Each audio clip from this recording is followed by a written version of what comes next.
This episode is brought to you by Triggered 22 LLC, a veteran-owned apparel company. By purchasing a t-shirt, hat, or hoodie from Triggered 22, you're not only supporting a small business, but you're bringing awareness to veteran PTSD and suicide. Please help save the lives of those who fought for our freedoms.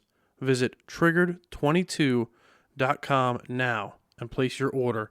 Let's help those suffering from invisible wounds. Not many people know this full story behind the scenes here, but I'll give it to your listeners. Anyone who's listening. Here we go. Sneak peek. Sneak peek. Yeah. This is really how it happened. Okay. Right before that all happened, I left Drums, Etc.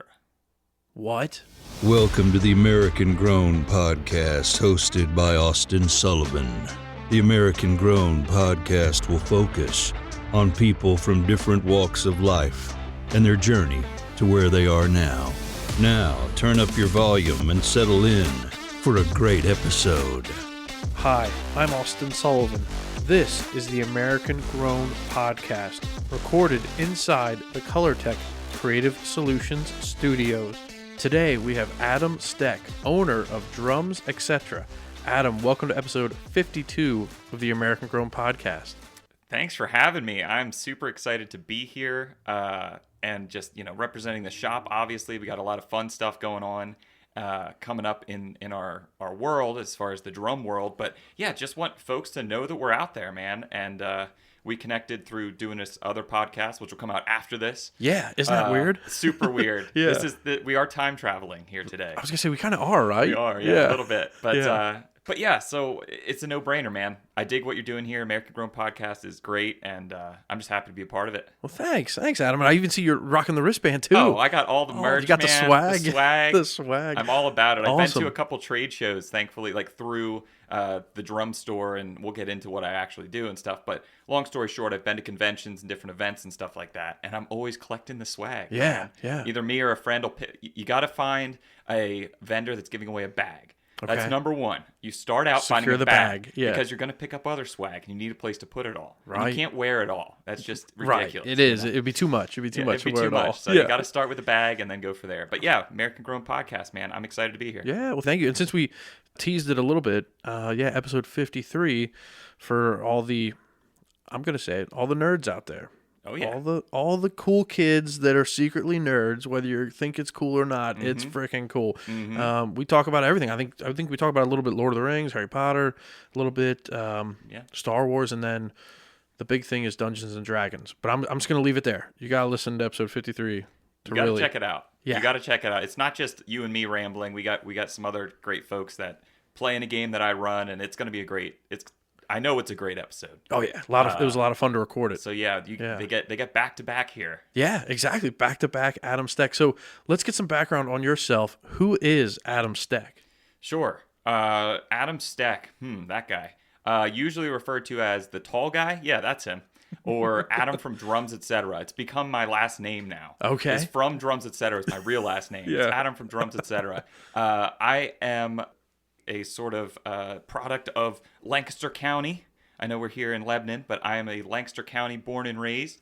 However, I discovered my true passion for years growing up as a kid. I didn't really have my thing, right? And it wasn't until late in high school where I discovered that music was my thing. Drumming specifically. Okay. Being in bands, that sort of thing, is my jam.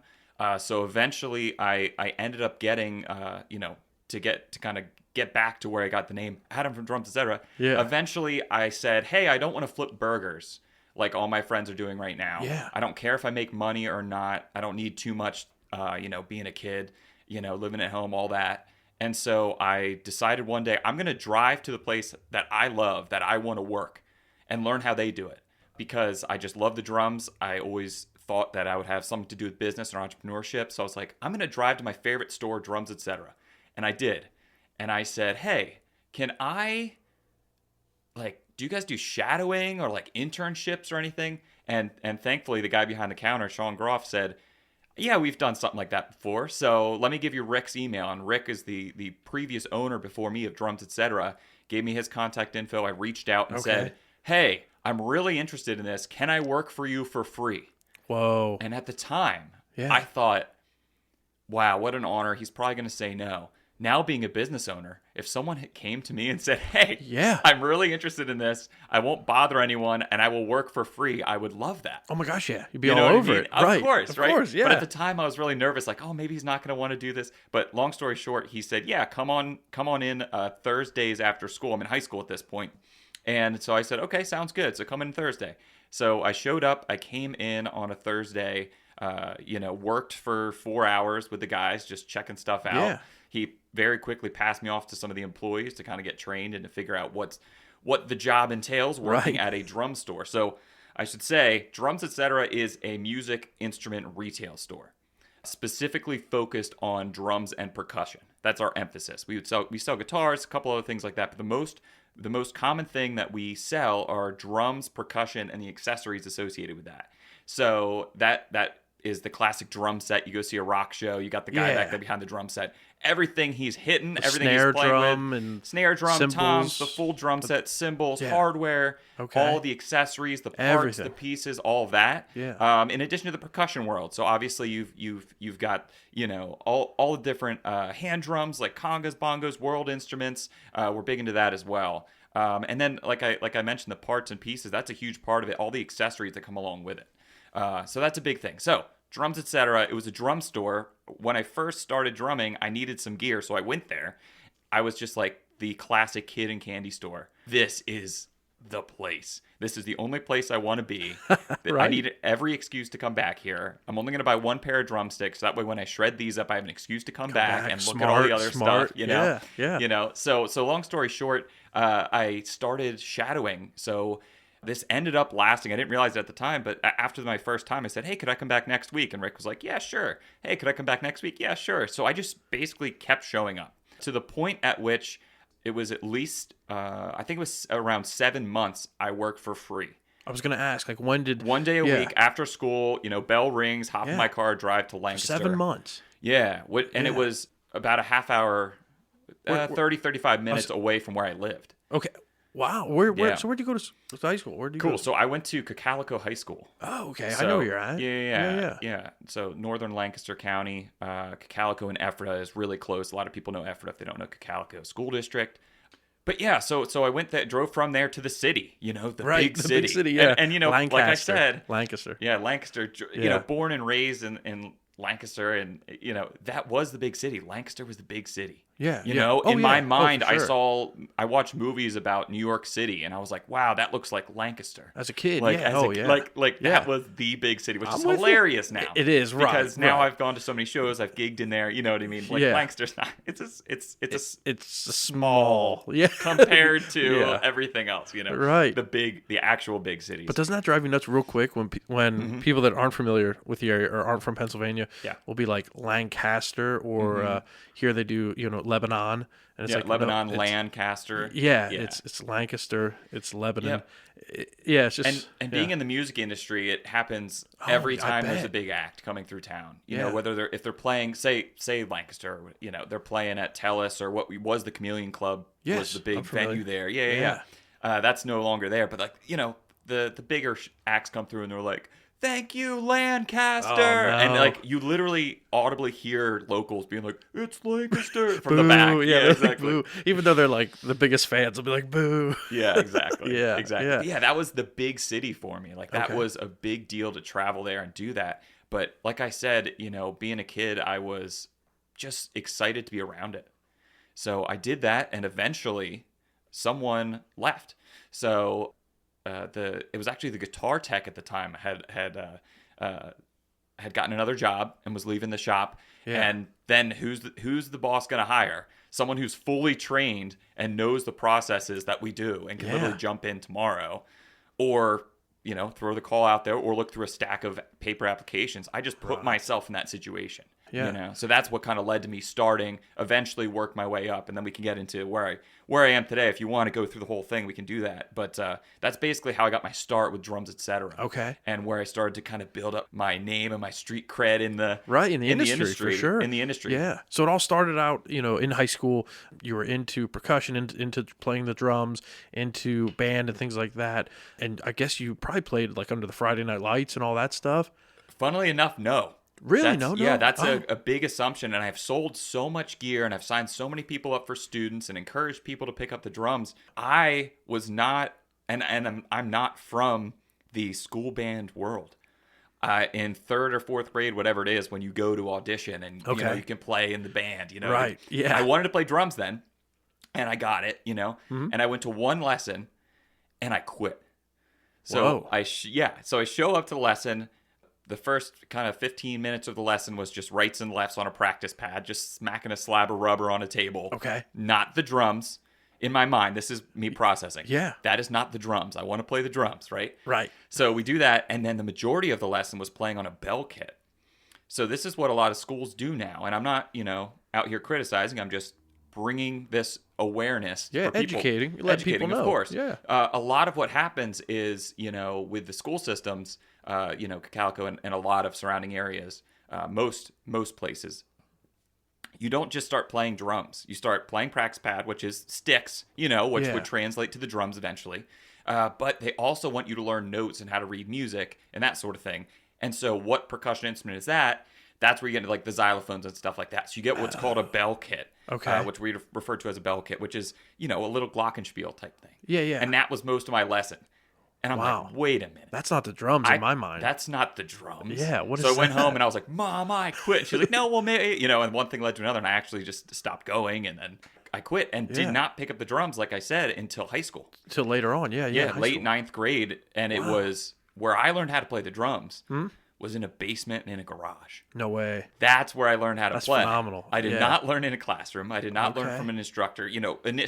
Now I've picked up things from different teachers and different things like that. I've signed up hundreds of students at our shop, with private lessons, which I think is the way to go, especially if you're looking for that drum set is what you picture in your mind, or playing in a rock and roll band, which is what I wanted to do. Oh, yeah, for sure. It was not the school band. It was not the bell kit. So, we basically started a band. Nate, who's on the next podcast, was actually learned how to play the bass when I learned how to play drums. We learned together.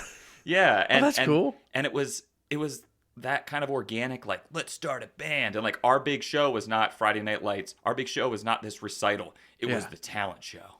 Oh, that was the school talent show. Yeah, that was it. Yeah. Okay. TNL, I think they called it like Thursday Night Live or something, like awesome. kind of a pun on Saturday. But it was like the talent show. The school talent show was our thing, and then of course we ended up playing some like house parties and house shows with different people. Whoever had the cool parents would let the band come, that kind of thing. Yeah. And that's where I honed my skills, and then I just started going to the store, and that's from working at the store and interacting with the teachers. That's where I picked up a lot of the technical side of things. It was all feel and like rock and roll, put on the record, start playing in your basement, chopping it out.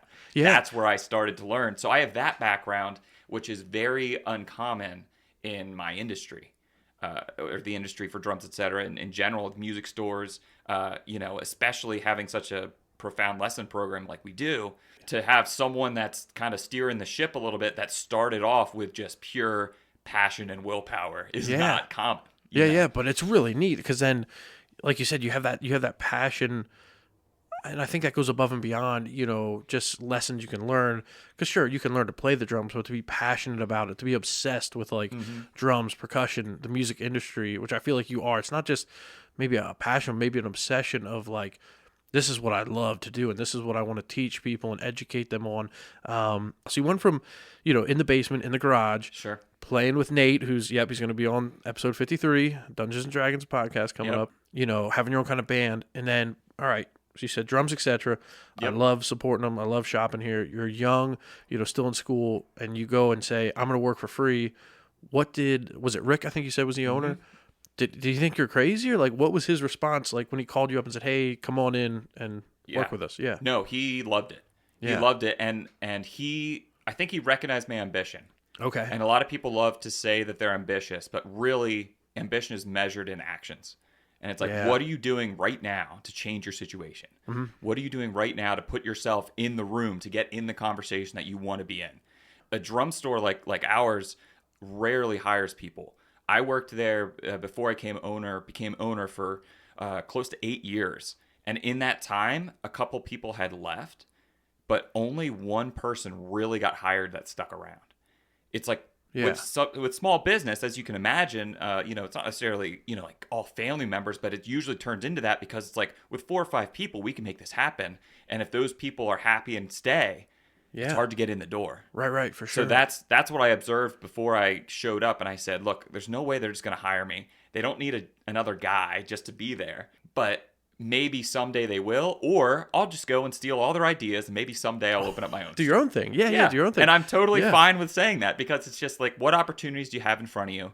And how are you, actively trying to change your situation? Yeah. I was a kid. I knew I had a little bit of time before I had to start bringing money in as far as starting to be a working man type thing. Yeah, just a high school kid. Yeah. And I was like, I saw all my friends like getting jobs at McDonald's just so they could have gas money. And I was like, I just don't want to do that. It's not you. Yeah. I can't do that. You know what I mean? Which I could have done that if that was my only choice. But here I am with an opportunity. I'm like, I'm going to act right now. Mm-hmm. I didn't feel any pressure from anyone to do anything or whatever. Randomly got in the car, drove to Drums, etc., and said, I want to be here.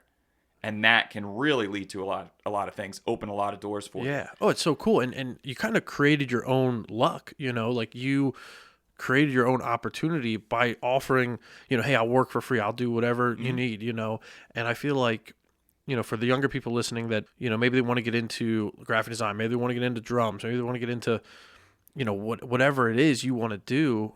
If you offer something for like a free service, or, hey, I just want to work, like that goes a long way, I think. 'Cause a job will say, oh, you have to have 5 years experience or something like that. And the kids are like, these young students like, well, how can I do that? I just got out of school. Yep. So instead of looking at it like that, be like, I'll come and work for you and prove yourself, prove how badly, you want to be a part of the team, be a part of the company. So you do that 7 months. Yeah. And then boom, full-time Eventually employee. a guy leaves. No, not full-time. Eventually a guy leaves. Okay. Then I'm just Saturday guy. Oh, you're just a Saturday guy. Then I'm Saturday and Monday guy. Then I'm, and you work your way up. Yeah. And I accumulate hours. It's a process. And kind of worked my way up the totem pole as it were, as far as, as I'm learning things, I'm progressing, I'm helping the business out. I'm really looking at it as I did from the beginning from a business point of view.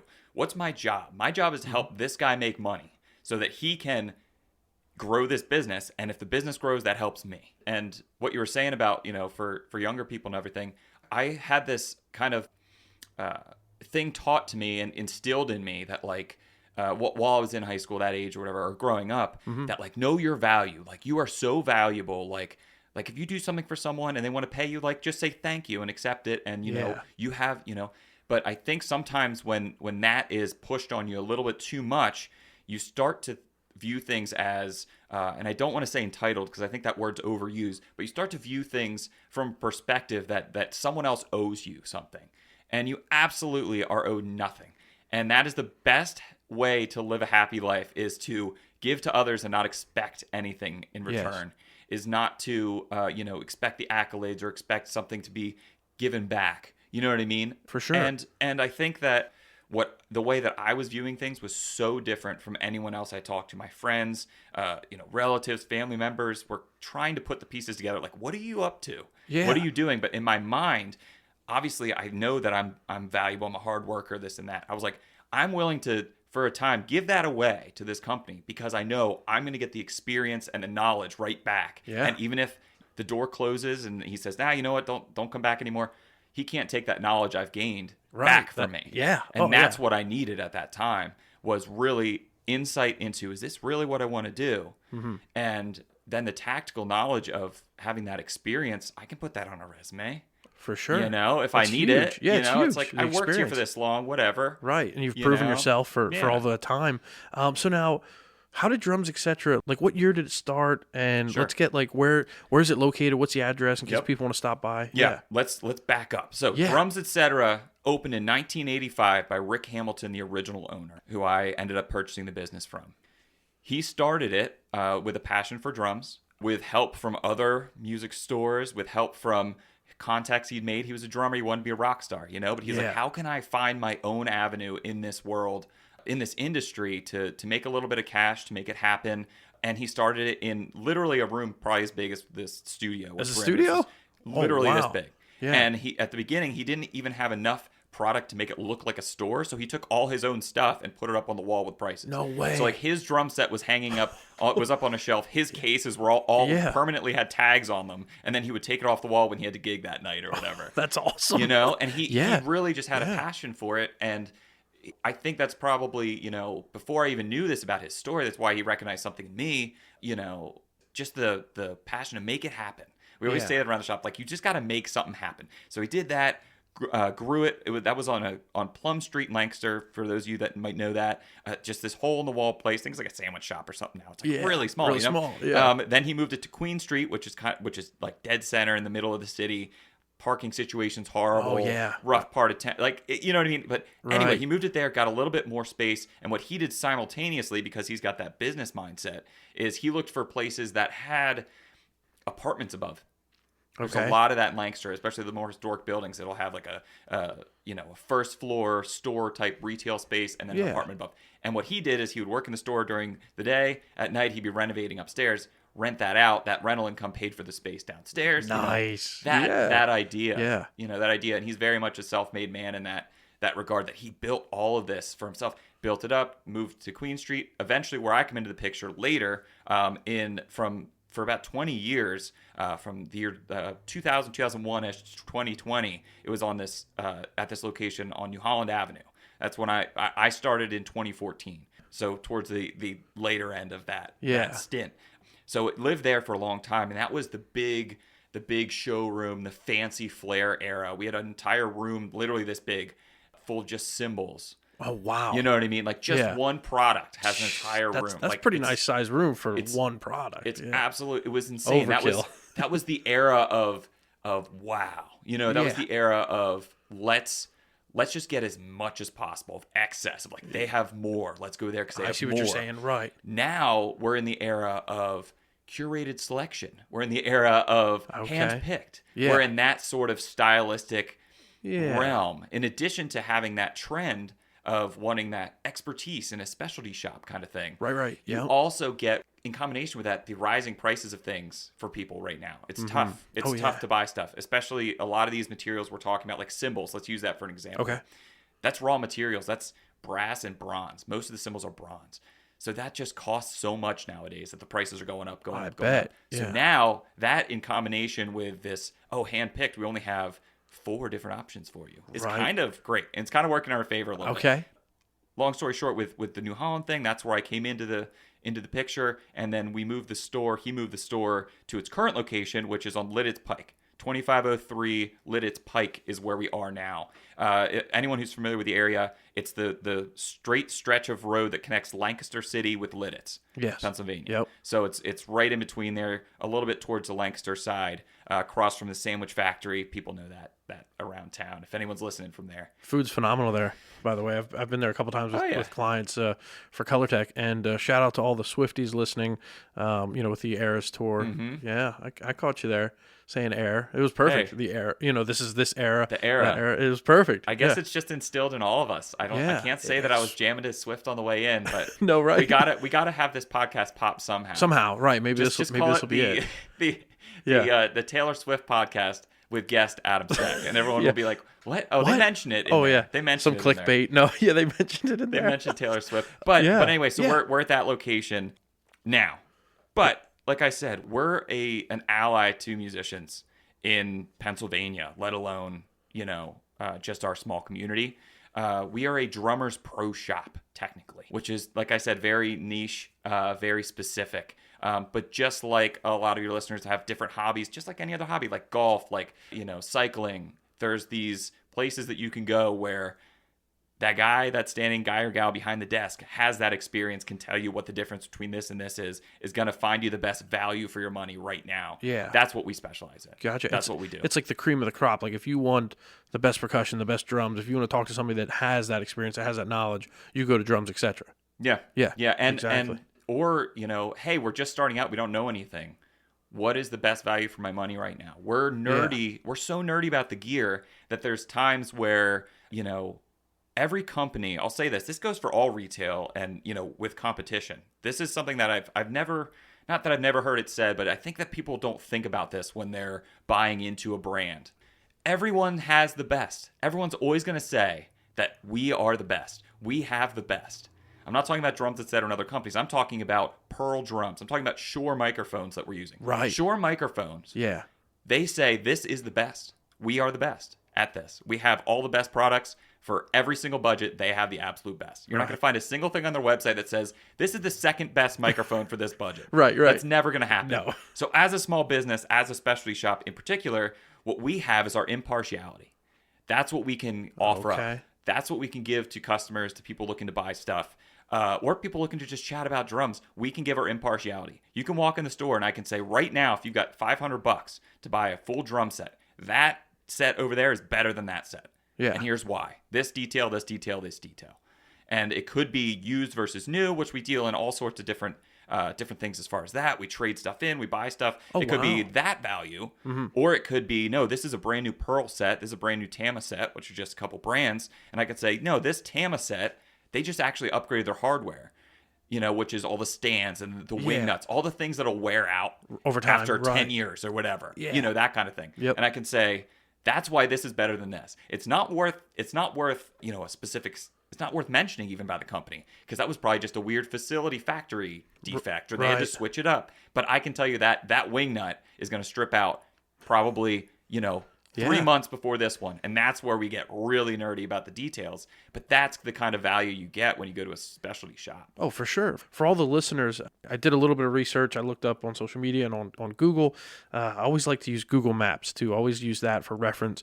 If a company has like 4 stars or above, or even 3.5 stars, I don't even know. What are we at? I think you guys are like a 4.6 or 4.8. I thought it was pretty good. 4.6. All right, folks, let's get this up. Yeah. We can get that. Let's get it up to 4.9. Or even 5 stars. Let's go. I know I'm going to leave a review. I love leaving Google reviews. So, I checked that out, and what I thought was interesting, the building you're in, to me, it's quaint. I like it, like from the outside. And let me just explain here. So, from looking at it, because I've never been inside, I've never been there in person, but from the photos, I'm like, oh, it looks like a nice cottage you would picture in the woods, right? And I'm not bashing. I think it looks phenomenal, but that's what I picture. And then as I was paging through some of the photos that were online, I saw that everything inside looked well organized, very methodical, laid out really nicely.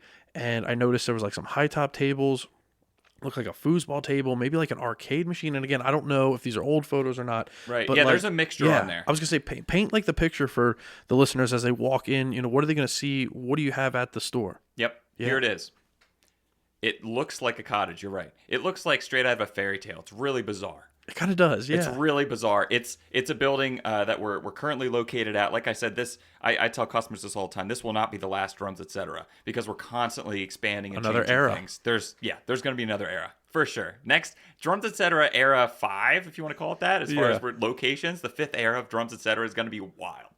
And we're always planning for that next thing. Always looking forward, but. From the outside, it looks like this small cottage, says drums, etc. out there. Obviously, it looks like a music shop, like a small town classic music shop. And it is. And when you walk inside, every wall, every space is completely filled with an array of it's a candy store. That's what it feels like when you walk inside. Yeah. That's how I felt when I first showed up at the original drums, etc., or the last location. It is absolutely amazing. Instruments in general have an allure about them. There's always going to be some chrome for those car lovers. They're going to dig all the chrome stuff. And then there's a variety of finishes. And we have a lot more real estate on the drums themselves to work with as an industry. So it's much more exciting than walking in and seeing 100 guitars look exactly the same. Drum sets are super unique. Their sizes, their finishes, the woodworking, they are acoustic instruments, and they can really vary in sound, but also in look. So when you walk around the store, it is like kind of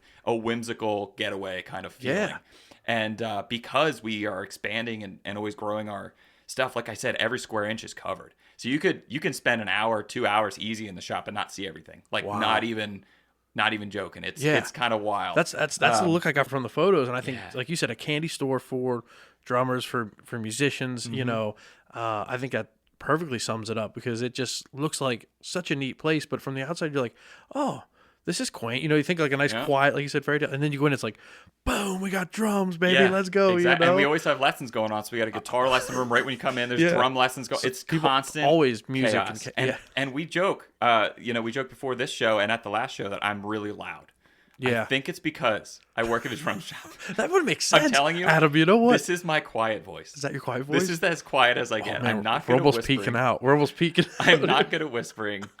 I constantly am yelling up and down a staircase from one side of the shop to the other, over customers, behind drum sets. It makes sense People are now. demoing cymbals. It's Yeah. insane. It's insane. It's part of the business, though. And for the next part of the podcast, we actually have a specialist coming in to check out my hearing. And right. Yeah, just to make sure, yeah. But yeah, That it's was a phenomenal. whimsical, funny place to be. And it's, like I said, seems it's always really cool. chaos, man. It's always yeah. chaos, and I love that chaos and thrive in it. So what's it like owning, your own brick and mortar store? I mean, you're the sole owner. It's me. yours. Yeah. What's I'm that the guy. like? What's that like?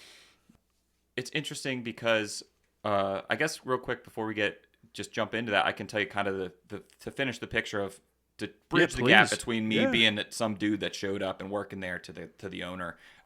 We moved the store to where we are. Briefly before that, I had moved my way up the totem pole, and not many people know this full story behind the scenes here, but I'll give it to your listeners. Anyone who's listening. Here we go. Sneak peek. Sneak peek. Yeah. This is really how it happened. Okay. Right before that all happened, I left Drums Etc. What? Yeah, I You left? Yep. It was my absolute favorite job. It's exactly where I belonged, and I left. Why? Here's what happened. So at the time, I worked my way up. There is an employee who actually works for me now, Shawn. He's the man. He's worked for Drums Etc. Shout for out over Shawn 20 Groff. years. Shout out Shawn. He's really running things. So he'd been there way longer. He's got that thing down, whatever you call it. What do you call that when someone has tenure? I guess Yeah, that's what something it's like called. that. Something Yeah, like that. yeah. He's been around. So basically, been around the block. He's the guy. You Yeah. got the owner, and then him. directly below second him, in command. him, He's second right in there. command. Yeah. Right? So something happens to the ownership. Boom. Right. He's there. Yeah. So I'm third. Oh damn. And in the small business world, number one seems like they got it all under control. The guy running the show. But the benefits of being an entrepreneur, and especially being a small business owner, are not necessarily directly financial. They're not necessarily, you have a lot of freedom. You get Right. this, you get all sorts of different benefits, which we can get into later if you want, if anyone cares. But that's not necessarily the biggest payoff, right? So we got Rick. He's there. He's done it since 1985. In my eyes, he's not going anywhere. He's not doing anything. And then we got Shawn, who's worked there for 20 years. He's like been running day-to-day operations forever. Right. So I felt like I peaked out. You hit the ceiling. Where are you going to go? Where am I going to go? Yeah. There's nowhere else to go. So long story short, I felt like, hey, I need to switch it up. I had a friend who worked for this other company. We don't need to get into details of it, but this other company that paid really well. Yeah. And he was just like, hey, well, I know if you're like having these feelings, like just try it out. Like you could just get an interview, right? Yeah. So I interviewed for this place. They were going to pay me an obscene amount of money just to do customer service, which is 1/10 of my normal job. Okay. Day to day. And still in like the musical industry, or totally Nope. different?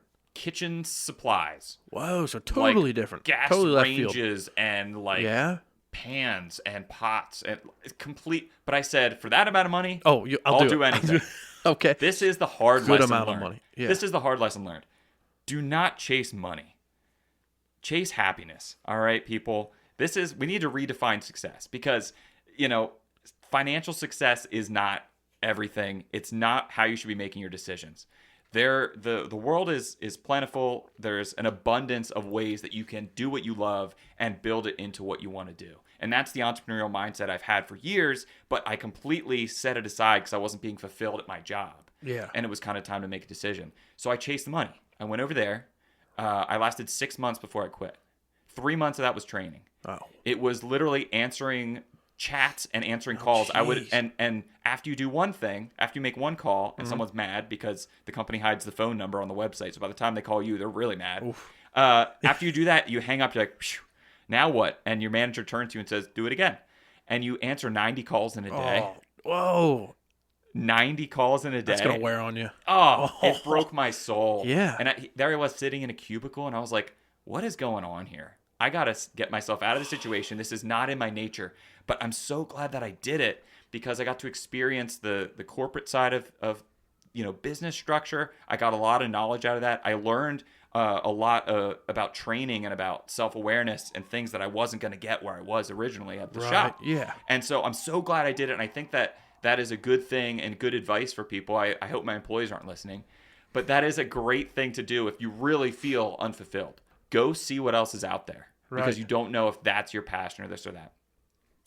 Long story short, I quit that without having another job lined up, which is extremely risky. Very. Is wild. It's a wild thing to do. It is. But I just felt in my soul I had to do it. And I said, I'm a hustler. I'll figure something out. Yeah. So I end up communicating this with Shawn because Shawn and I are buds. We worked together for 8 years, you know? Yeah. And I was like, hey, yeah, I don't have anything else lined up, but I left there just so you know. I'm not over there anymore. And he said, hey, reach out to Rick. Something's happening.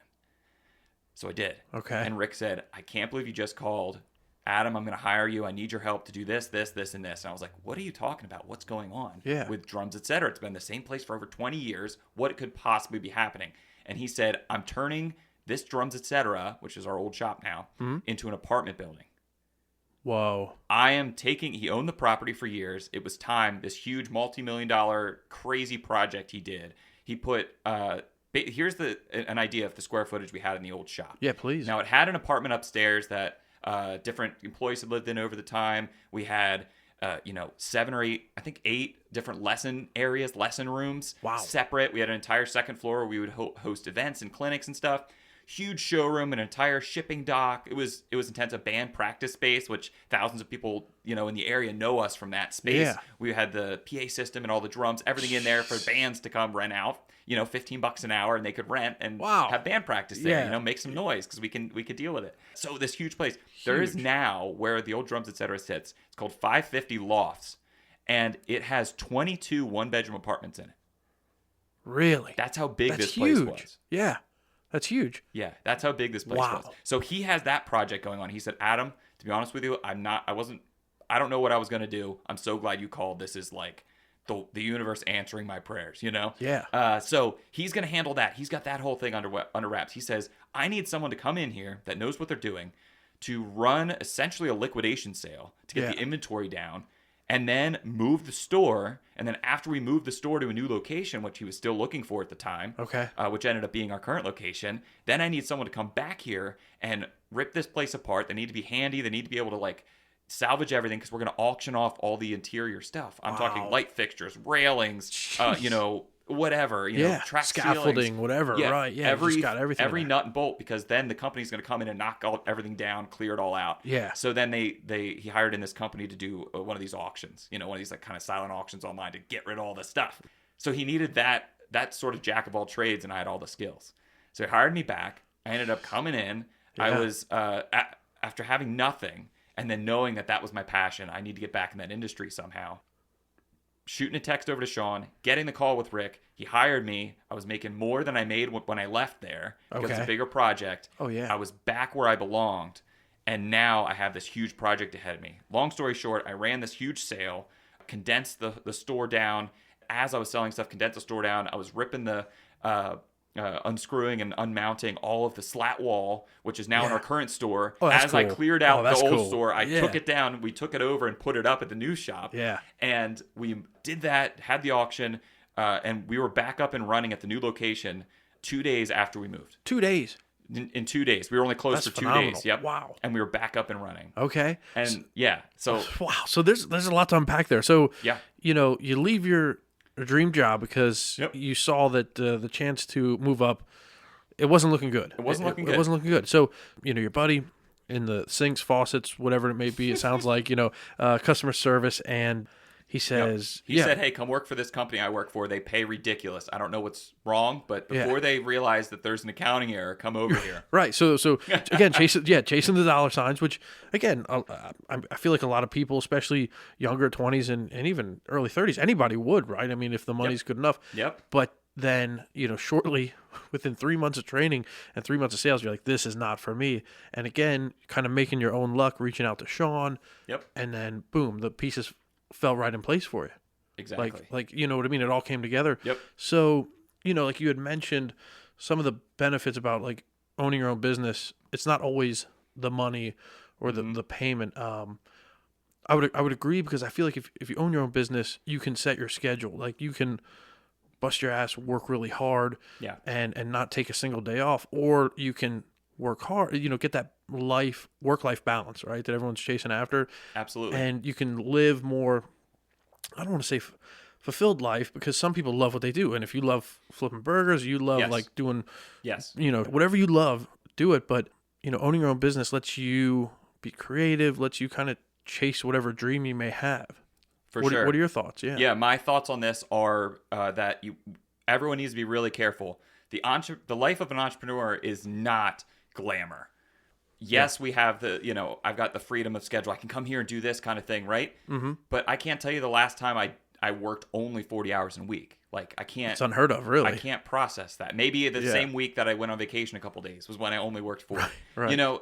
It's one of those things where when you're creating your own world and when you're kind of pushing, when it's on you. Let me back up. When it's on you, that means the results are 100% your responsibility, and you have to take ownership of all of that. If someone makes a mistake, okay, you learn from it, you move on, right? If something happens, you have to take ownership of that, good or bad, right? So if someone makes a mistake, well, who hired that person? I did.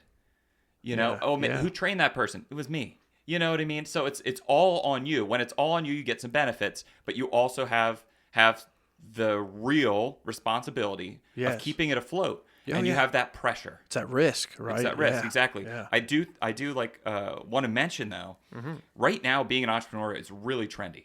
Everyone's talking about a side hustle and this and that, you know what I mean? But a full-bred entrepreneur and that lifestyle is extremely difficult.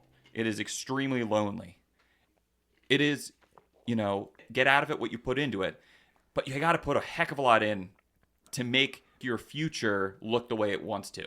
Like I said, that ambition thing, it's really about what you're doing. It's not what you're saying you're going to do. And when it's all on you and there's no one coming for you, there's no help. There's no one to tell you what to do. There's no one to guide you because no one scenario is the same.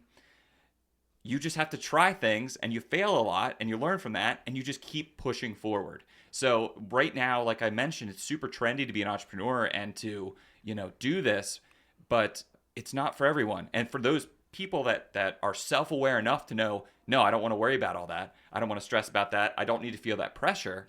I can work for this other person and be just fine. That's great. Self-awareness is the way that you win this game of life. Yeah, I couldn't agree more. And that does not mean that everyone has to be an entrepreneur or do that, But there are ways of achieving your dreams that are really unique and really, really different. And I feel super fulfilled at what I do.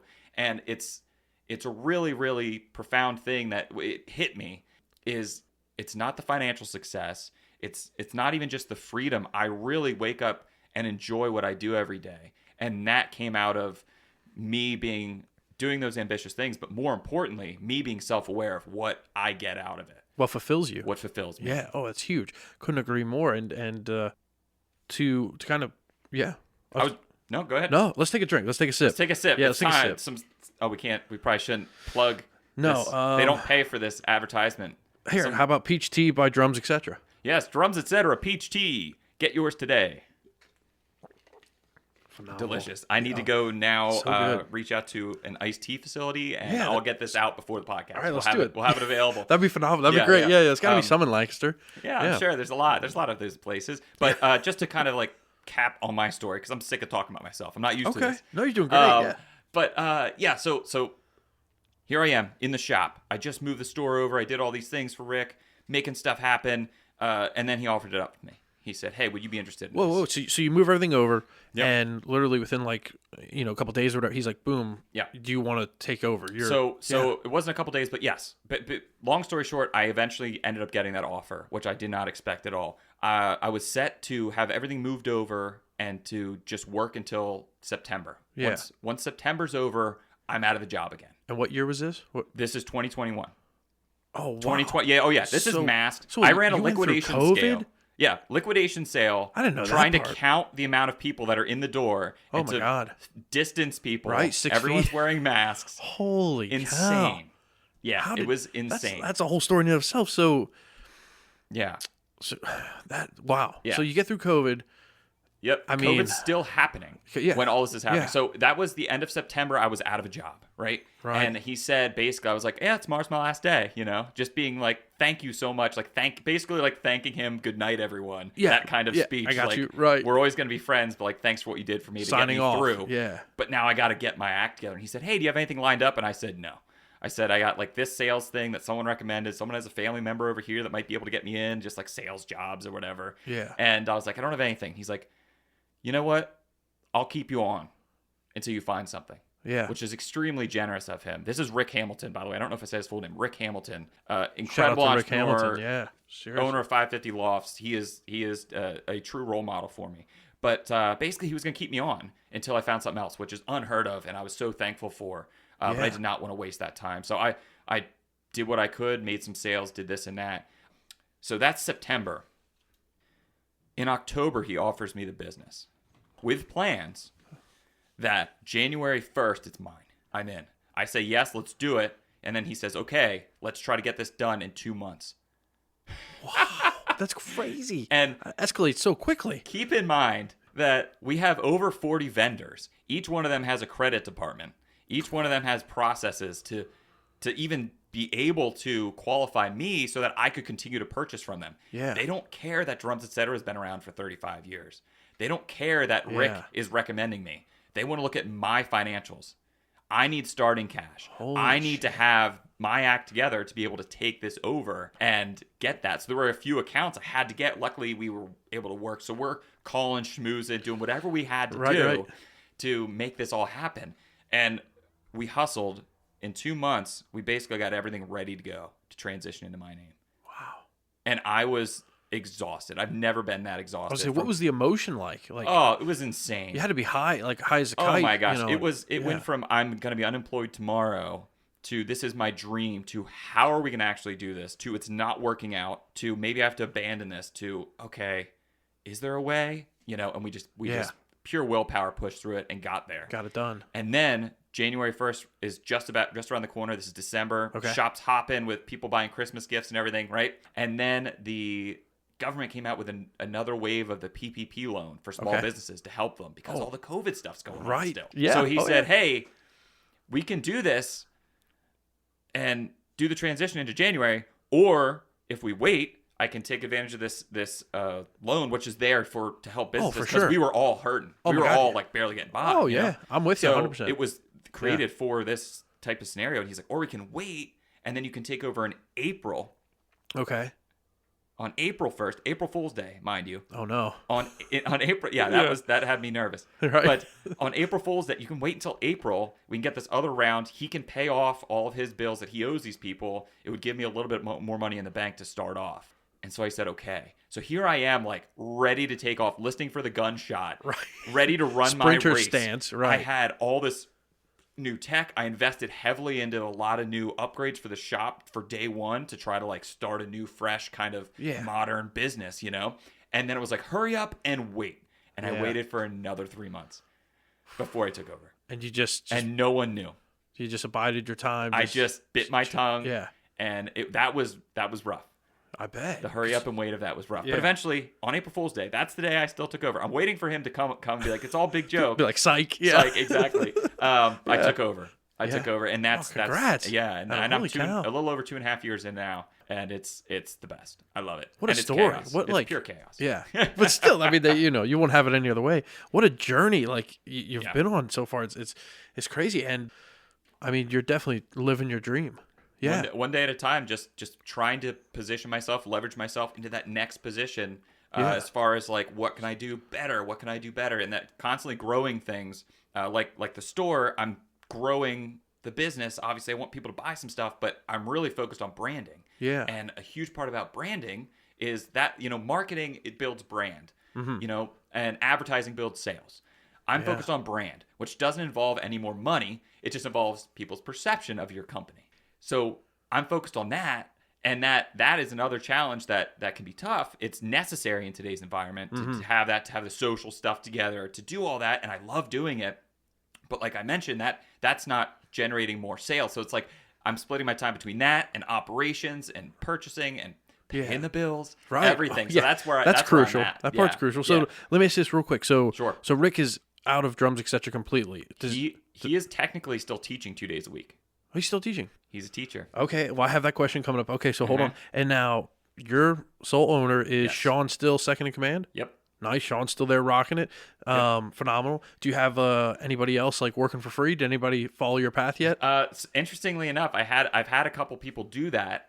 One through a college program that was like reached out and I was like, yes, like if anyone's going to say yes, and I encourage another person. We've had 2 people so far, and I encourage that for people to come out. I've spoken at a lot of, there's one seminar type thing weekend during the summer. It's a camp, really. It's Total Percussion Seminar is what the camp's called. And I went and spoke and did a lot of educational stuff. But then I also invited all those high school kids. I was like, hey, if you want to learn what we do, let's go. It's perfect. This is how I started. Here's my story. This is how I want you guys to, I want to make that available. So I've done nothing but try to help and encourage folks that might be interested to kind of help them determine if it's for them or not. It was for me, but I could have just as easily showed up and been like, nah, not my thing.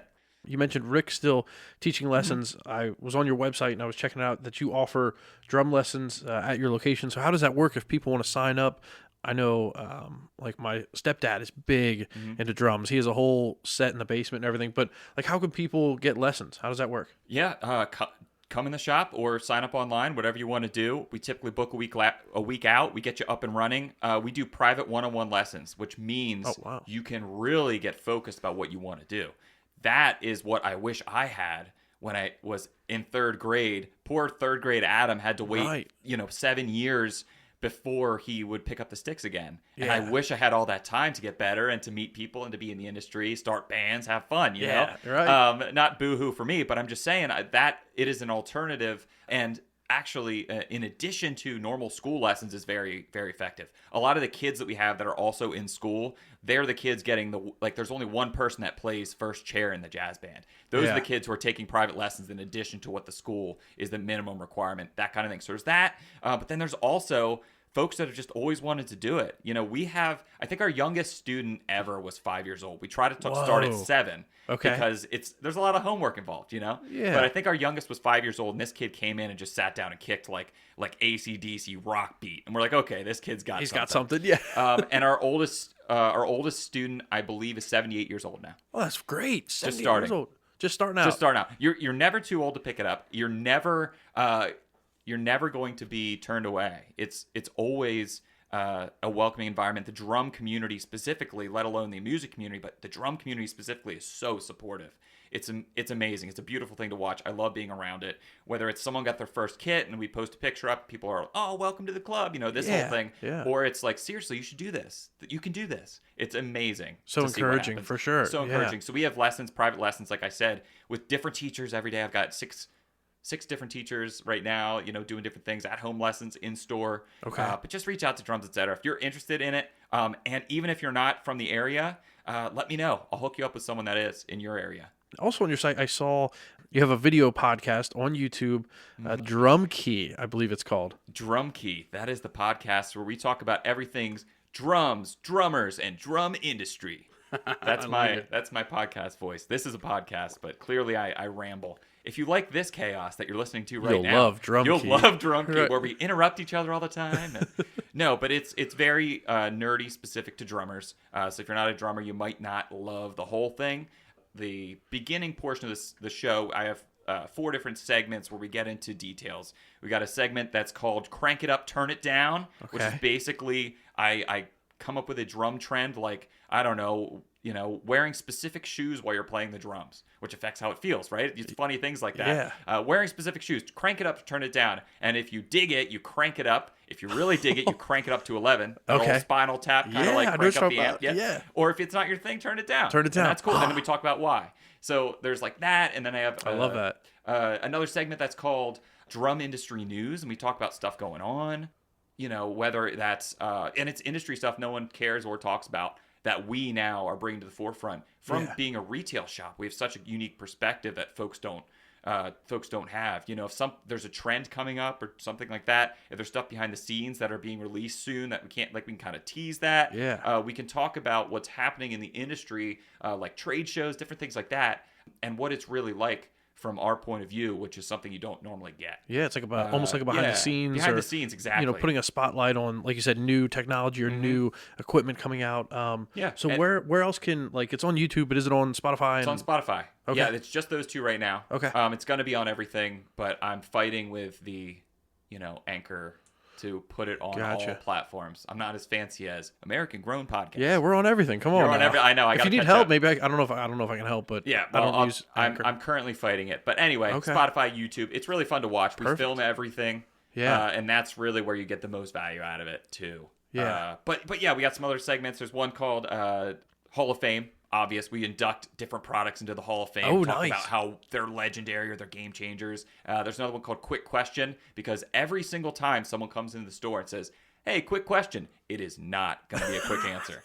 That is like guaranteed Quick this question. person's going to be here an hour. Yeah. You're going to go into the details of it. It's absolutely ridiculous. Right. This is not like quick question is never quick. Never quick. That is the longest I love customer, So that's inspired by that. And then we have one that's called Between the Plies, which we dig. That's the part that everyone gets value out of, where we dig into the backstory of who our guest is.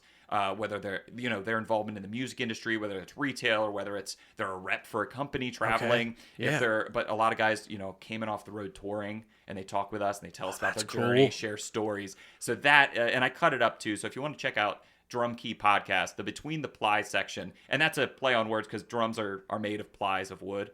So like to separate the plies. I was is really wondering. digging Okay, I was into wondering what that meant. What the drums are made of. Yeah, that Between kind the of thing. ply. Oh, I love it. Yeah, it's just a fun time. It's absolutely chaos sometimes, and that's the best part about it. It's a fun listen. If you need something going into work and you want to just like jam out and just laugh and not need to know the specs, it's a good podcast. It's a good podcast. Perfect. Yeah. I'll definitely be listening and checking it out. Spotify, I love listening to. I got to get more into watching podcasts. Being out on the road a lot for sales here at Colortech, I listen to a lot of them. But I'll definitely be checking that out, leaving a positive review and rating, which for the listeners, American Grown Podcast, we greatly appreciate if you leave us a review. 5 stars would be great. We'll take 4 stars.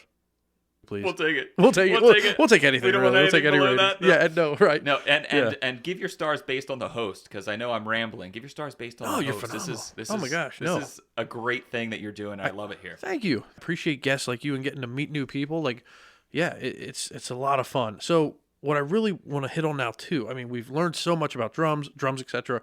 But now we have a third big talking point is the 26th annual drum show. It's happening this month, Sunday the 19th. Yes. 26th annual Pennsylvania Drum Show. Oh, sorry. Yeah. It's a PA thing. It's a which PA is thing. fun I have it down. PA. Because there aren't too many big, fun PA things, that are happening. But yes, the 19th, November 19th, the 26th annual Pennsylvania Drum Show is happening. And what has happened for 25 years, someone else ran it. This is our first year taking over the show as Drums Etc. as the organizers. So we're super excited to kind of bring it out into the light. So the Pennsylvania Drum Show has been an incredible event that's been held, but kind of like word of mouth, very like vintage rare collectors kind of dig it. Yeah. And it's very much like if you know kind of thing. Right. And us at Drums Etc., we're like, everyone needs to experience this. We're like blowing it out. We're making it bigger than ever. It's the biggest show. The PA Drum Show is the second longest running drum show in the country. Wow. Yeah, it's That's super huge. cool, and I'm super honored. The originator of it, this kind of goes on my theme. I guess I'm just taking things over from originators, but the founder of the Pennsylvania Drum Show, Jack Lawton, does a lot from Lawton Drum Company, does a lot with vintage drum repairs and stuff like that. So he's really into the nitty gritty of the vintage drum world, which just like guitars, just like instruments, all sorts of different things, is a big industry, and some stuff can be very valuable and rare. And this is kind of a show that attracts a lot of that. So what we're doing with the PA Drum Show, we rented out a premier facility called Mickey's Black Box. It is associated with the Rock Lititz campus. So this Rock Lititz campus is where all the big artists come and build their stages and their rigs before they go on tour. And it's located in Lititz, Pennsylvania, which is wild. Literally 15 minutes down the road from Drums Etc. And it's called Mickey's Black Box. That's actually the venue that is right next to these giant warehouses where they're building stages. So this is like when you're driving down 501 and you look over to the right, right before you get into like downtown Lititz and stuff, and you see this huge black box. Literally. And, it's literally black box. Yeah. Black box. And what we're doing, the one that we're going to be inside of is actually the smallest of the black boxes, as they're building these huge things, and they do all the lighting, all the rigging, all the stage work and everything. And there's like all these ports, they can park like 12 tractor trailers. They load it up and they start their tour on the East Coast. That's what a lot of national tours do. Well, yeah, I know, like Aerosmith was just there. Yeah, Katy Perry. I heard Lady Gaga. Yep. Lady Gaga's been around. U2. Yeah, that is Stone wild stuff. Right Yeah. in little Lititz, PA. I know, it's so random. They secretly fly into Lancaster Airport and drive up the street and do that. Every time there's a private jet there, everyone has guesses. They're like, "Oh, who's it going to be?" And people stake it out. Here?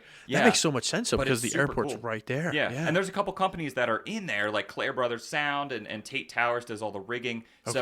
So this is everything. Hey, speaking of Taylor Swift and our Taylor Swift podcast, Yes. all those stages that she like dives into, the LED screens, all the rigging, all the sound reinforcement, all the gear and speakers and everything. That's what they do here.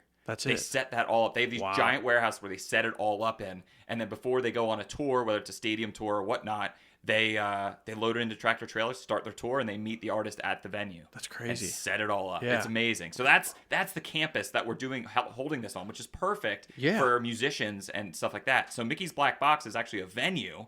Okay. So they have shows there.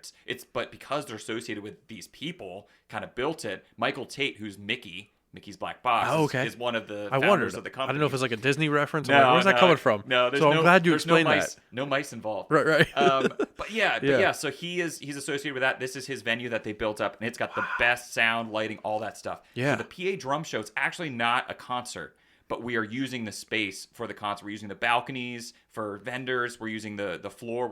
The stage breaks down, so it's going to be one giant open floor. Oh, nice. And there's going to be vendors from different drum manufacturers, like Peisty Cymbals, for example, is coming, like big names like that, all the way down to collectors who've been finding stuff in the attics of Pennsylvania homes. Real rare stuff.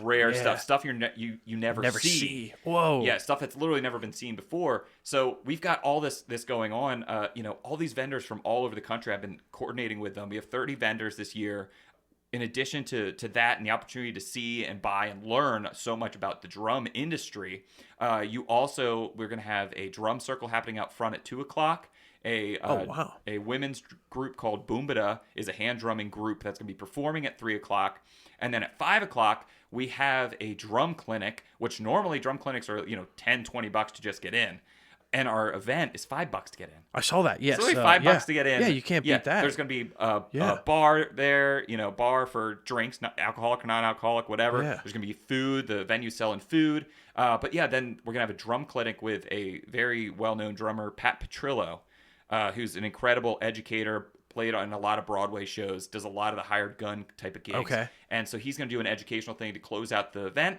And then right after that, I will announce all of our door prize winners. We're giving away a drum set. A whole bunch of sponsors stepped up. We got cymbals, snare drums, electronic percussion, all sorts of great giveaways just for showing up. Sounds like a fun time. Like Real I said, fun time. dude, it's $5 to get in, and it's the coolest thing. It's the coolest thing that I could imagine being a drummer. And sometimes I'm like, what? Wait, we're organizing this. I'm like, wow, this is how I would do it. And I'm like, wait a minute. So, yeah, right. Wait a minute. I am doing it. Yeah, exactly. And I saw the hours are noon to 6, right? Noon to 6. Yep. Starts at 12:00. Yeah. And ends at 6:00 on November 19th. That's a Sunday, specifically aimed at in this season. And also on that specific day, so all these musicians can come. If you're a musician, come. It's not just for drummers. It's for everyone. Honestly, you could bring your kids. They'll have a great time. We'll give them some sticks. We'll get them involved. There's going to be like I said, drum circles, different things throughout the day you can participate in. You don't need to bring anything. You just show up and have a great time. And you can learn about stuff. You could talk with people. And these events attract a lot of big musicians. There's going to be folks milling about. Let's just say that. There could be some big names there. Milling about. This is the kind of thing where it's so specific and nerdy that those guys come out, and gals come out, and it's cool to be able to just interact with these people in such a casual setting. Very, very cool. And I'm trying to picture for parking. Probably huge parking lot. Huge parking lot. Parking's free. Yes. They don't have to pay to park. Free. Huge parking lot. It's great.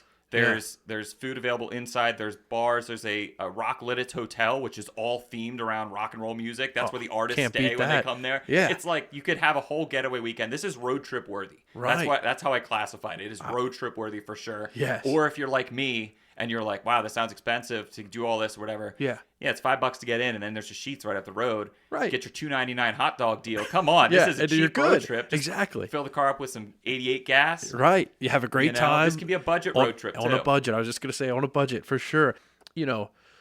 after 25 years of the same drum company, the same person kind of spearheading this, you're picking up the mantle. Talk about some pressure. Like, Yeah. any nerves, any like jitters, or you're just like, no, let's roll with it. You got it.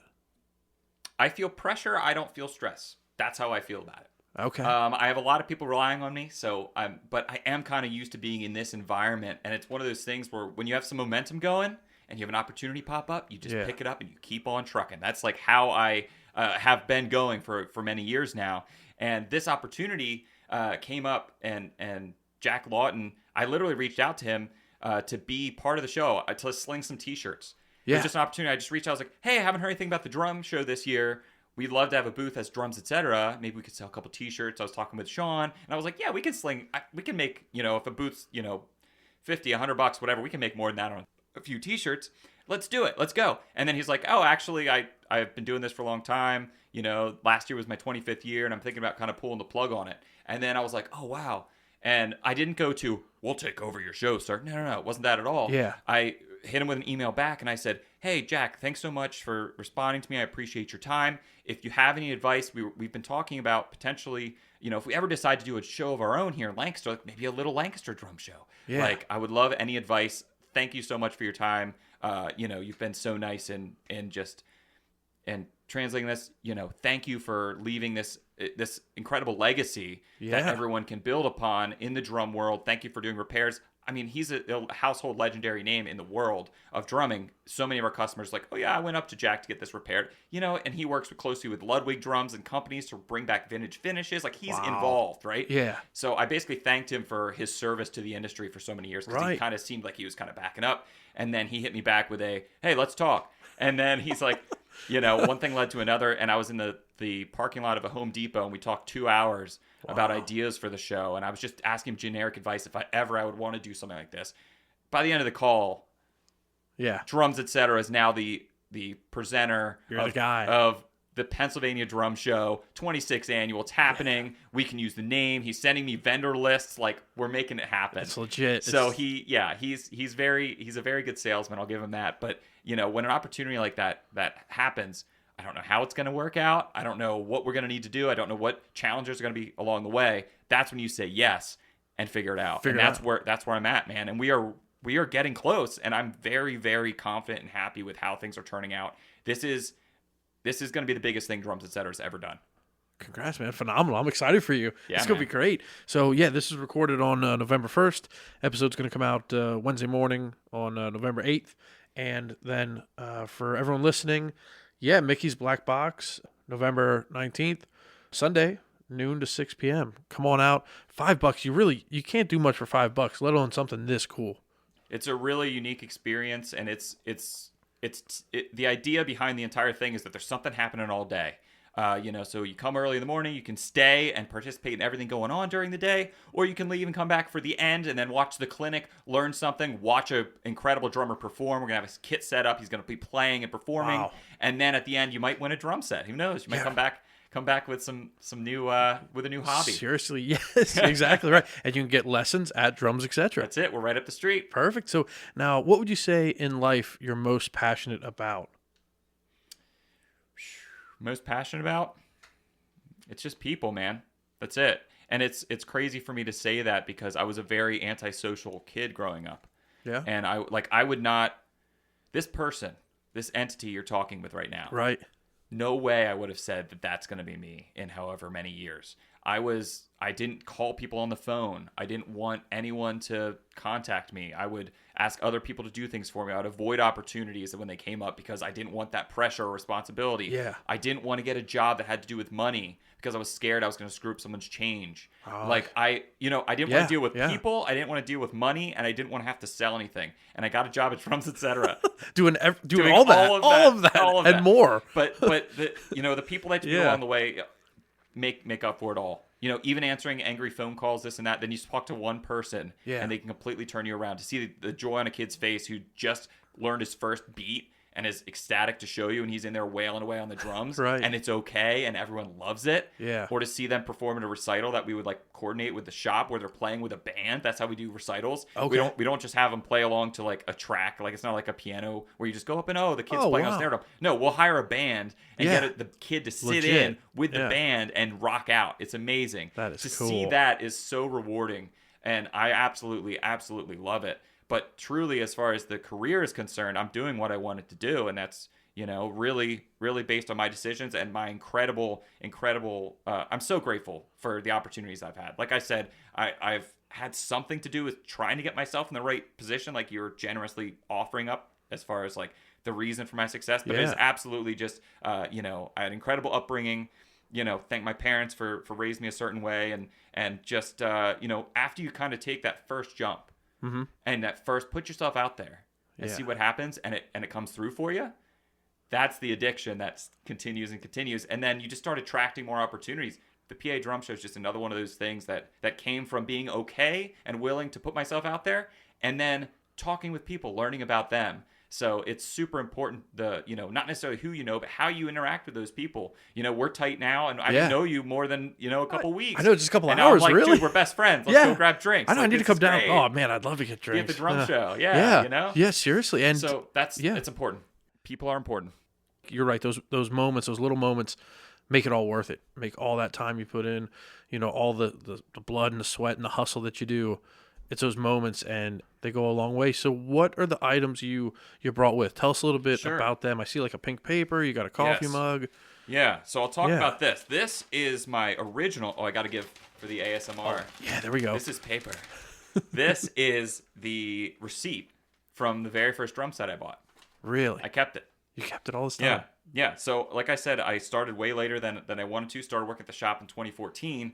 I saved up all of my money. I would mow lawns. I would, like set aside a couple bucks here, change, taking change and like rolling it up and getting bills for it. Like it was insane. It was a lot of hard work there that went into that, but just slowly but surely saving money. I learned how to save money when I was really young. Like I said, another credit to my parents of just kind of, keep this in mind. Like, oh, maybe you want to think about saving for this or that, what I mean? And not just giving me something, not just letting me have whatever in the moment. It's super important. So I learned to save money.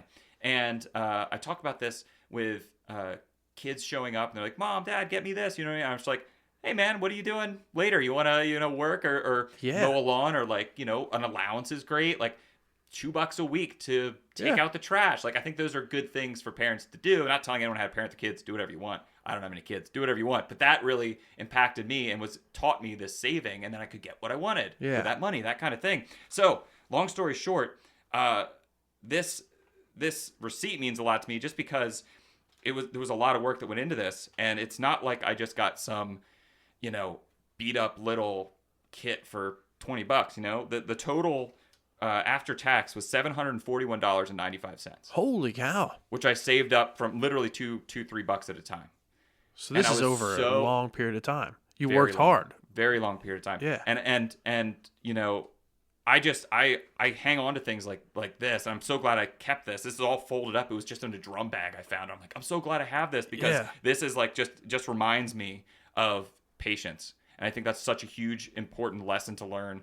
I struggle with it now. That's one of my biggest things I struggle with as a business owner. Yeah. It's like, okay, I want to do the next thing. I want to get a bigger place. Like, we're filling this place up. Oh, I want to have more lesson rooms because I have, patience, save a little money. We'll get there. Things will happen. Then, like I said, it may come in different ways. Like this drum show is something I didn't anticipate, but it's here. Now there's the opportunity. Well, that could give us a boost towards this, but I got to be patient and I got to have it at this time of year. This is when it's right. That sort of thing. Right. So it just reminds me of that. And I love it. I love having this. Over $700 I saved as a kid, and I'm just really, proud of that. That's why I wanted to bring it today. I think you should be, because I mean, it shows like, if you put your mind to it, at a young age, and I do agree, because that's how my dad was, how my parents were. It's like you had you did your chores, you got a little bit of money. It wasn't a lot, but if you saved it, you could earn, you could earn and save for something big like this. And the fact that you did that just shows like, if you put your mind to it, because a young kid might be like, oh, $2, $5, that's nothing. But like, if you save that up for years, months and years, look what you can do. And now this is like, part of your like history into your career and what you're doing, and really it's like a huge part of your life, you know. And this was for like a full kit, like I don't know the proper term, but this is like, so this is for this is for just the shells. So okay, we don't have to get too nerdy about it. But basically, when you picture a drum set, there's cymbals, there's stands holding the cymbals, and then there's the drums themselves. How most drums are sold that aren't in like a package deal or something like that, like a really like entry level type thing, which is available, is the shells are sold separate from all the other stuff. Okay, that's where you're getting like something decent quality, really all around. So this means more because this is just the drums. Before I did this, I bought all the boring stuff. Wow. My start in drumming, my Uncle Jim, I have to give him a shout out. Yeah. My Uncle Jim had a set of drums. The reason I picked it up was because there was some school project thing where it was like basically a talent show, basically. Okay. And I happened to sit next to an old childhood friend of mine that I hadn't talked to for a long time. I said, hey, what are you doing for this? It was kind of like all open, like everyone has to do something with their skills. It was kind of a cool thing. It ended up being a flop, but it got me into drums, so it doesn't matter. Yeah. But he was like, oh, I'm going to play guitar, and this other friend of mine's going to sing. And we're going to do that. And he was like, do you play anything? And I was like, my uncle has a set of drums. And he said, cool, you're our drummer. Oh, nice. That's how you got it. Cool, you're our drummer. And I never played drums. You never before. played drums? No. Yeah. So I borrowed his kit to start out, it was an incredible opportunity for me. Like I said, it allowed me to save this up, still pursuing that passion while playing his stuff, you know? But I bought all the boring stuff first. I bought the cymbals. I bought the stands. Yeah. I started buying like a pedal. Like, who cares? Right. Like, it's important, but I knew myself. Again, it goes back to self-awareness. I knew that if I bought the shells first, I would borrow that stuff for the rest of my life. I see what you're saying. Yeah. And you know, it's important to me. And like, again, for my childhood, it's just like, look, like if you borrow something, you give it back. Like you don't want to have that reputation. You know, if you gave someone your word, you own up to it. Right. You know what I mean? You honor that. Even if they're the coolest uncle ever, would probably let me borrow it forever. You do that. So I bought all the boring stuff first, returned all the boring stuff, and then this was kind of like my grand finale. Yeah. Was getting the shells and the drums. That's phenomenal. I mean, the responsibility, you know, the savings at a young age. Very cool. I'm glad you brought that in. Yeah, it's cool. And we'll have pictures on American Grown Podcast, Facebook, and Instagram. You also brought a coffee mug. So this is a drum key coffee mug. Drum key coffee mug. The cool part about this is you only get this coffee mug if you're on the show. Whoa. The reason I brought it is because this is the most progressive, forward, crazy thing that would never have happened unless someone like me was in the driver's seat of drums, etc. Yeah. This is like a representation of a podcast. Like, no. We didn't like for years when I worked there, you know, Rick had a way of doing things. He'd post, you know, a picture here and there on Facebook, maybe if someone bought a drum set. Like he knows he built it. He knows what works and what doesn't. He knows what he's doing. I get it. Right. I get it. But there was a little bit of a lack of that push towards the next greatest thing. Yeah. And day one when I took over, I made a couple what I would consider improvements, which not everyone would, but I would consider improvements. First and foremost being we have a digital system now. We have literally you know how you scan things at the grocery store and you've done that for your entire life all the time, and you use those little UPC codes. Right. Drums, etc. was in our heads. It was pencil paper inventory every year. Just look at what we have, order what we need. There's no digital nothing. Wow. No nothing. That's crazy to think about. Yeah. It was old school, man. Dude, it was old school, right? So that's one of the things I did to kind of progress things and to have that. And like literally a UPC code was like, oh, there's a great place to put our price tag sticker over. Yeah. Because it's white. You know, like, no, that's absurd. They're there for a reason. People do business. So modernizing the company and then going above and beyond with the social media, which is really important to me, you know, and has become, because that's where the attention is, to build brand, like I mentioned earlier. Yes. So if you're into this kind of stuff, check out Drums, etc. everywhere, you know, Facebook, Instagram, TikTok. We're crazy. Yeah. We're crazy. We're wherever. You're everywhere. We're everywhere. You on LinkedIn, Instagram. Yeah, we're out there. Twitter, all that. So everywhere. So this is really a testament to, you know, this is something new that we're pushing is the podcast thing. You know what I mean? And it's like, hey, are we going to do this? How are we going to do it? Okay, we're going to do it right. We're going to get transitions. We're going to have segments because I know I don't want to just willy-nilly do it. You know, we're gonna have a host and a co-host. We're gonna record live to tape. There's gonna be no editing. Like whatever happens. Like we really put a lot into this, and it's worked out really great. And I can't tell you how many customers come in, they're talking about the podcast, they're talking about a clip they saw here or there, and it's really helped the business. But because technically we're recording a podcast, this is for you. But This isn't drum key. This isn't drum for key, you. Adam. I don't know. I know. You gave me swag. I got to hook you up with some swag. Are you sure? Because I feel like I have to be on your podcast to get this, but I'm I not going to turn it promise down. you, we have a lot of them. Okay. I may also have a thank you. problem with over-ordering things. Well, that's not a bad thing, right? You get a good discount. Yeah, I know yeah. how that is. We deal No, on but yeah, promotional so items. that's for you. Whoa! Yeah, thank man. you very much. Very, very cool. Drum key.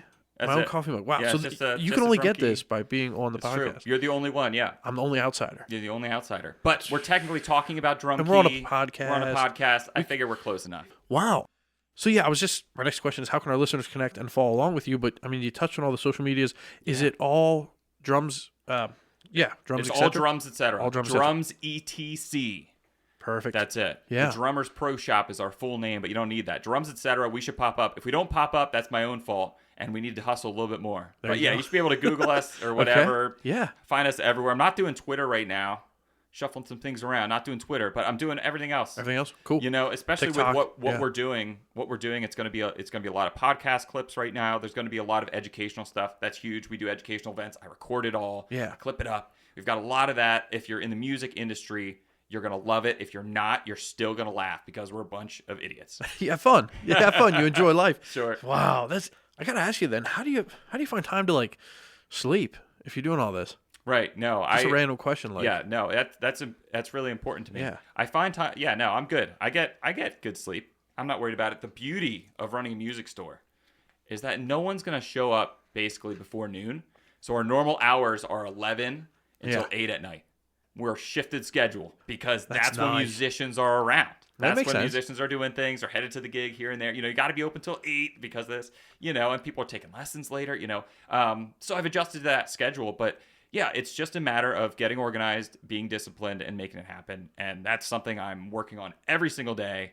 And you know, if there's anyone out there that feels that way or feels like, where am I going to find the time for this? Like, I promise you, there's time if you take a really good hard look at yourself and what you're doing. Yeah. There are half-hour meetings that could be 5-minute meetings. There's you know, get up Right. an extra hour early, this and that, you know, but not even that. Like, get your sleep, make sure you take care of yourself, and you really will start to prioritize what is important to you. And just saying it isn't enough. It's the actions that Yeah. really speak to what you are prioritizing in your life right now. So before we close out, is there anything else that you would like the listeners to know? I think we covered a lot. We talked about me way more than I expected to, but I guess that makes sense. That's the I'm whole coming point on of the a podcast. This would be feature the guests. I you know. I'm like, Drums Etc. is cool. I'm also there. No, but I just think that if anyone has that sort of passion to do something, if anyone feels like they are in that situation, that decision point, that decision time, you can't rely on the folks around you to be 100% supportive until you accomplish it. It can be family, it can be friends, it can be all sorts of different people in your life. Be careful who you share your dreams with, because some people are going to try to shoot you down, whether it's out of their own self-consciousness or their lack of awareness of the modern times, which is a lot with older family members, things like that. Yeah. So I think it's really important to, have practical optimism. Make sure that you're not doing anything that's going to completely sink you, but lean into the things that you believe in and follow your dreams. That's it. I know it sounds really like Walt Disney, like follow your dreams, kids. Right. But truly, like I said, now is the best time to be alive if you would like to be an entrepreneur, because there is the opportunity for you to advertise for free.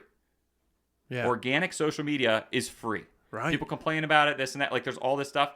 No, you can start something if you have an extra 5 minutes a day. You can start, you Yeah. know, and that's all it takes. Sometimes, like with my story, it's not even just starting something. It's just putting yourself in the room, putting yourself in the right position, Yes. volunteering, saying yes to coming on a podcast to talk about D&D, because maybe it'll lead to something else. Right. Exactly. Look You at know, that. Yeah. that's it. Here You we know, are. saying Yeah. yes. You know, not everyone has an entire day a week to dedicate to, you know, working somewhere for free without any payoff, and they have different situations. I get it, but you know, review your situations, your life situation, your time situation is really dictated a lot by where you're prioritizing things. Do you need to sit and watch Netflix 4 hours every single night? Yeah. Or could you take one of those hours? You can still watch Netflix 3 hours a night. Take one of those hours. Film a couple videos. If you're not into putting yourself on camera, that's fine. Written word. That's fine. Start a podcast. There's ways to do things and start to grow into the person that you want to become. And like I said, it's all about action. Get out there and make it happen. Adam Stec, owner of Drums, Etc. on the American Grown Podcast and the Colortech Creative Solutions Studios. Thank you for joining me. Thank you for having me. Awesome job, man. Definitely want to get you on again. To see photos of today's guests and more content, just search American Grown Podcast on Facebook and Instagram. If you enjoyed this episode, please subscribe and leave a review. If you'd like to be a featured guest on the podcast, please direct message or email Austin at americangrownpod@gmail.com.